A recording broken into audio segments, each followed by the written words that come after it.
Hey, what's going on? Jonah Fox here, and in today's video, I want to talk to you about performance. Last night, I had the opportunity to play with Jason Ritchie. Check this out.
So anyways, after that experience, I thought I should share some advice I had for you about performing on stage, specifically as a harmonica player, because there's a lot of situations that could come up, and if you're not prepared for them, then you'll be left scrambling, and you don't want to embarrass yourself when you're going up on stage. You want to feel good, you want to feel confident, and so I'm going to share 7 tips with you today to help you be a better performer with your harmonica.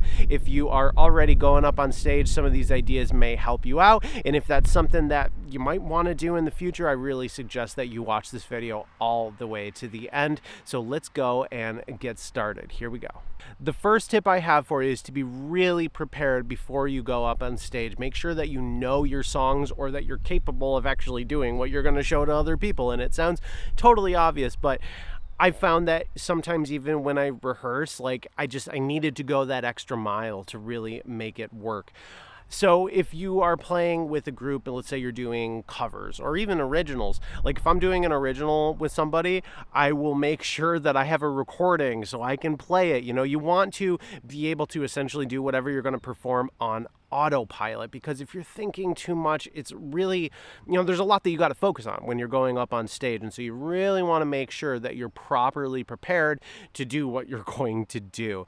And in the context of songs, that's just more rehearsing, having recordings to work off of, playing with the other people before you go up on stage. I mean, some situations happen where you are going to do like a new song and you might not be fully prepared for that. And that's okay. I'm not saying that, if you're not prepared fully, that you can't still go up on stage and wing it and have a good time. But do your due diligence, do your homework, and make sure that you know what you're going to play. Now, in a jam situation, let's say you're playing an open blues jam or whatever, then you're in a more improvisatory context, and let's say it's a blues jam and you know how to improvise pretty well over a blues shuffle or a slow blues, but you haven't really played much over a minor blues. Well, the situation may come up where the band wants to play a minor blues, and if you don't know what to do in that situation, you're going to have a bad time, and it might scare you away from performing in the future. So just make sure that you're flexible. This is why in my approach to improvising, I really suggest that you play over backing tracks. Not only is it fun, but it really builds up this flexibility in you. If you learn your scales and you play over backing tracks all the time, especially of a wide variety of styles, like you're pretty much prepared for anything that music can throw at you. And if you haven't really gotten into that experience yet, it all starts with learning your scales. And if you want to learn about your scales, you can get my free scale cheat sheet. The link is down below in the description. The next tip I have for you is to make sure that you're prepared with the key information of the songs that you are going to play. So this is something, if you're playing with a group, you can have a set list written out ahead of time and make sure that you write down the key of the harmonica that you're using, and also the position or potentially even the scales that you're going to use to play over it. Just being prepared ahead of time really makes a big difference, because as harmonica players, we are not flexible. A guitarist, a pianist, a bass bassist, they can just shift whatever patterns that they're doing, up a half step or something like that. But for us, we need to grab a different harmonica. Yes, one harmonica can play in multiple different keys based on positions, but that's not really gonna matter in the middle of a song. If you're not following along with the key, you're gonna have to very quickly scramble and grab the right harmonica. And these situations happen even if you are prepared. Like if you're playing with a guitarist that uses a capo and they put the capo on the wrong fret, then you have to be like, oh, okay, this isn't gonna work, and you have to grab some other harmonicas. So I want to just give you some advice as far as dealing with that situation. So of course, be prepared ahead of time if you know what you're going to play. If you don't know what you're going to play, like in the context of, let's say you're playing at an open blues jam. Okay, so I know I have them in my area. I can go up on stage and say I'm a harmonica player. They'll pair you up with some other musicians, like a guitarist and a bassist and a drummer, and then you just start playing. In situations like those, or even jams, you really need to ask, especially like the guitarist or the bassist, what's going on? What key are you playing in? Because if you don't know that and you can't reverse engineer that key information in your brain, you're gonna be stuck and lost. And so as far as thinking backwards, you have to understand like what position are you playing in, and then you just got to do the math. So if, let's say you ask the bassist, hey, what key are we playing in? They're like, we're playing in E. And you're like, okay, great. You have to know, okay, I need to be using an A harmonica because that plays in E in second position, right? So you got to at least know how to think through that on your own. And if you can't think through it very well, you're going to need to have a chart or something at your disposal while you are ready to play, so you can just make those decisions really quickly in the moment. If you don't know the key that you're supposed to play, or someone tells you the key and it is wrong, which does happen, I want to suggest that you can check out this auto key app. So essentially, it's just a button. You just press it.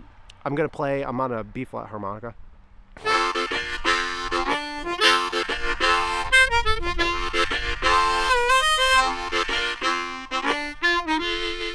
And you can see B flat harmonica's second position is the key of F, and it works, right? It doesn't always work, but it's something that you can do. If you don't know what key you're playing in, you have to adapt really quickly in the moment.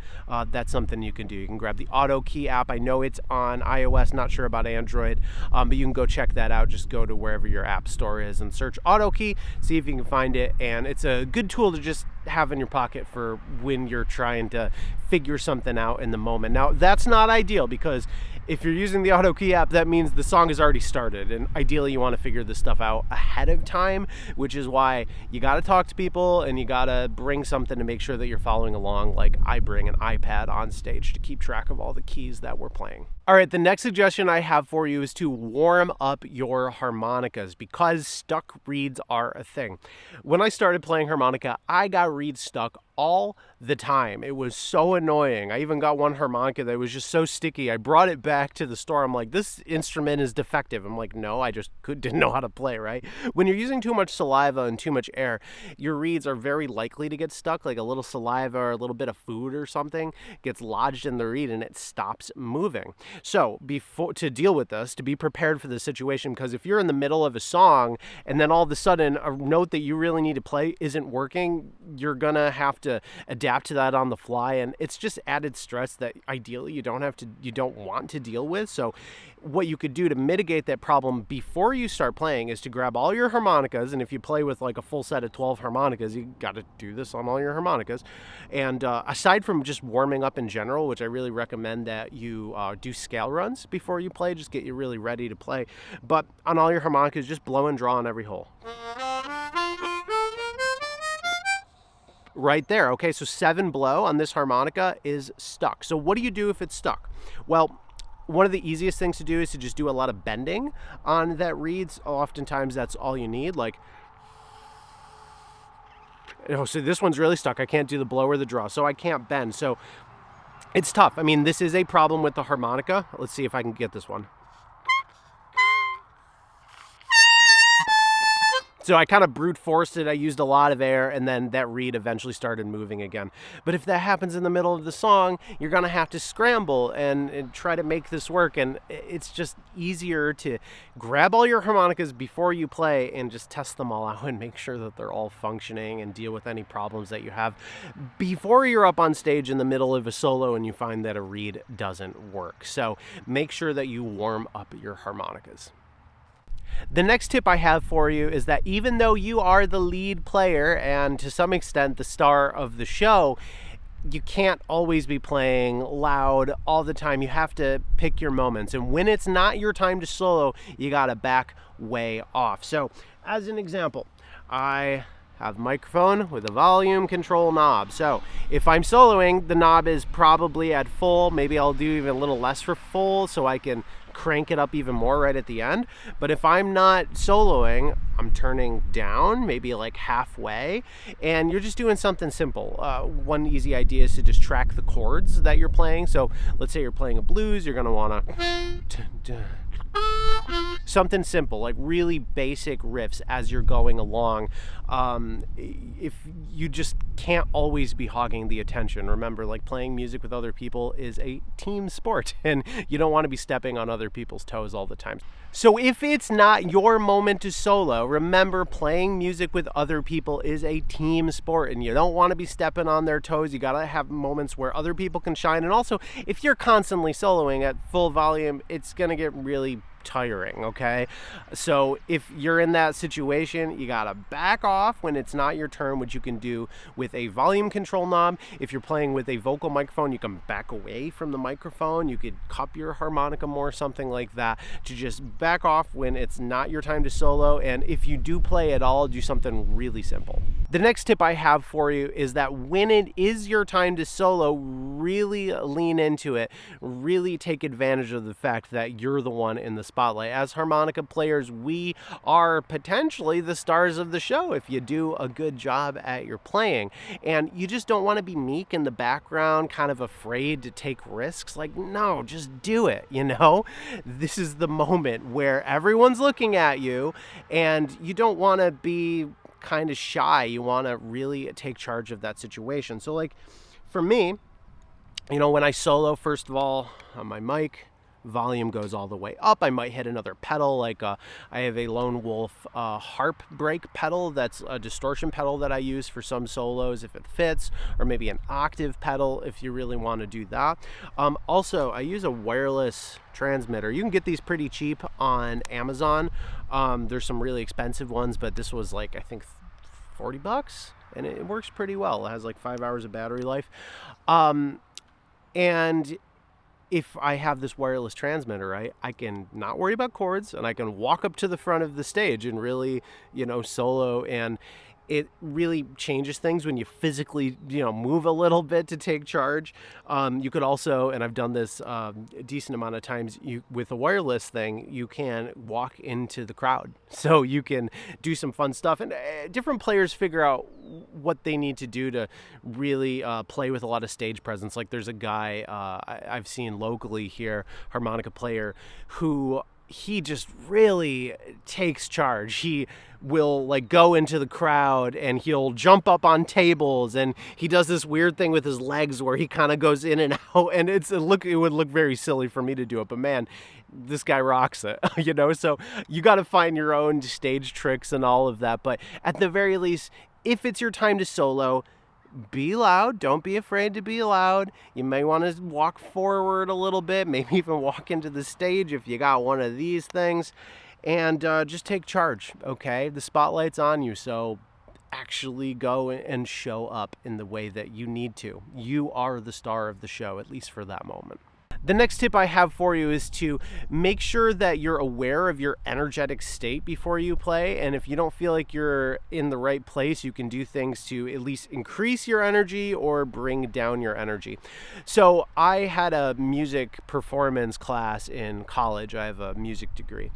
And I had this class where we'd go and perform on stage every week. And so I got to try some of these things out. And the professor of that class, who was like a rock star clarinet player, kind of odd, but we're playing harmonica, so I guess it's not that odd. She would sometimes play giant concerts as a solo performer. And she realized that she needed to find something to control her mental state a little bit better. So she learned how to juggle. And if she could juggle really well and she wasn't dropping a ball, she was on the money and she'd probably perform really well. But if she was kind of out of it and she'd drop a ball, then she would do something to increase her energy. And if she was feeling like she was dropping a ball because she was too energetic or too anxious or frantic, she would do something to lower her energy. So if your energy is too low, I really suggest that you exercise. I mean, you don't want to be out of breath completely. We're harmonica players, so you got to use your lungs. But if you're feeling low energy before a performance, go in, do some running, do some jumping jacks, go up and down some stairs. It really makes a big difference in getting you in that energy state where you're ready to play and do really well. If you are feeling a little frantic and anxious and, stage fright, anxiety, it's pretty normal. I wouldn't say it ever completely goes away, but if you're feeling too much in that direction, do some breathing exercises. One that I like through studying breath work, different meditation, stuff like that, is you do count of 5 on an inhale through your nose and a count of 5 on an exhale, and you do that a couple times. So I'm going to try it here.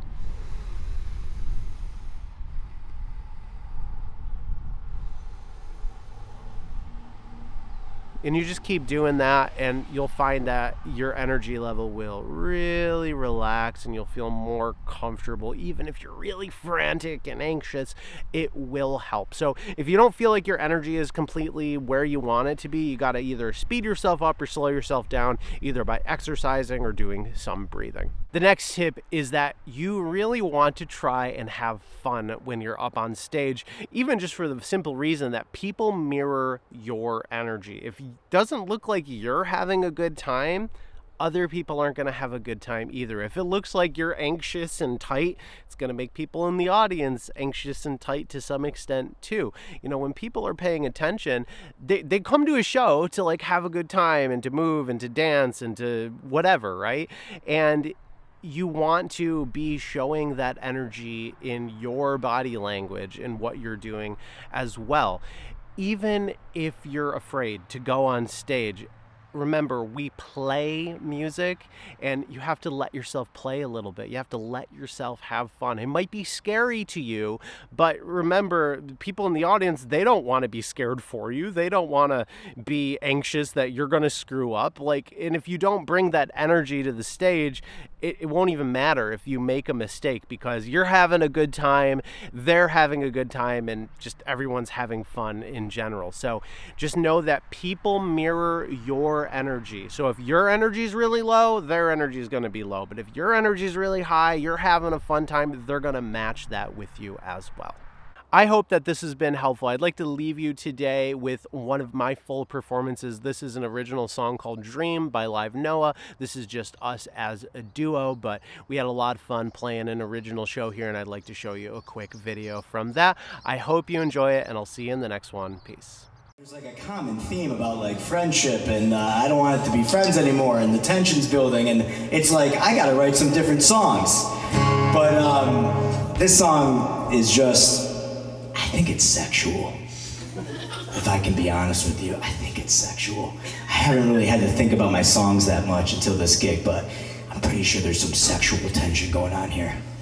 Give me a woo if you have some sexual tension with the person that you're sitting with. Dad, that's disgusting. That didn't apply to you.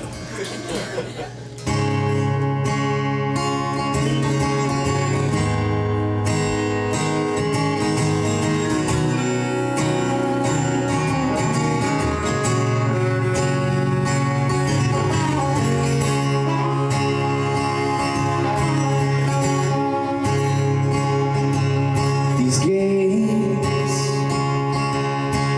I don't want to be playing anymore.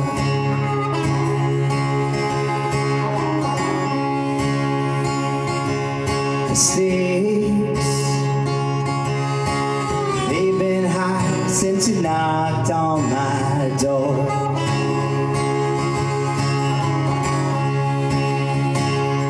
If it's a dream,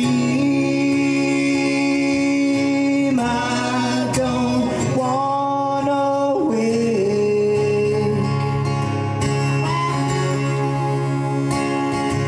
And it seems something's about to break.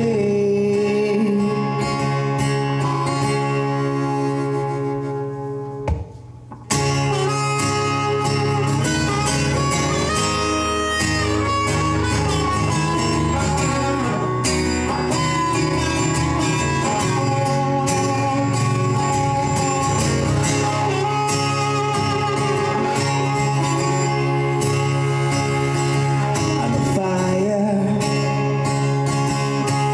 raining heat, you can feel it through the wall.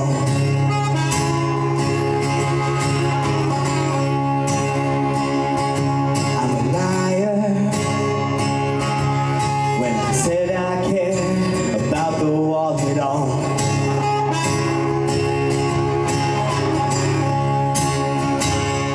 If it's a dream, I don't wanna wake. And it seems something's about to break. I only know it's love when it's more than I can take.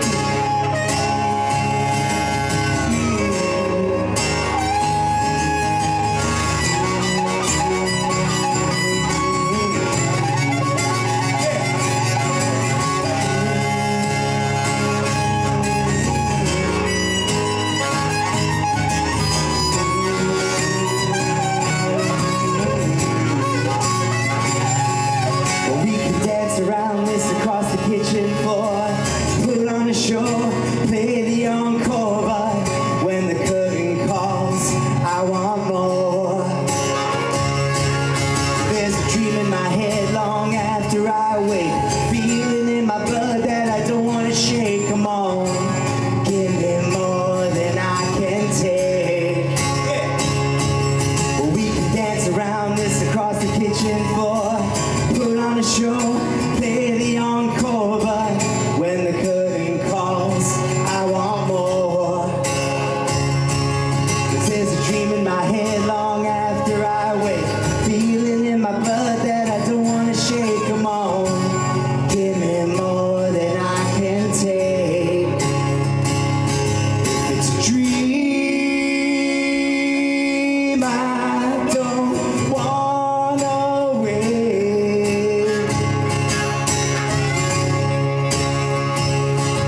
And it seems something's about to break. I only know it's love when it's more than I can take.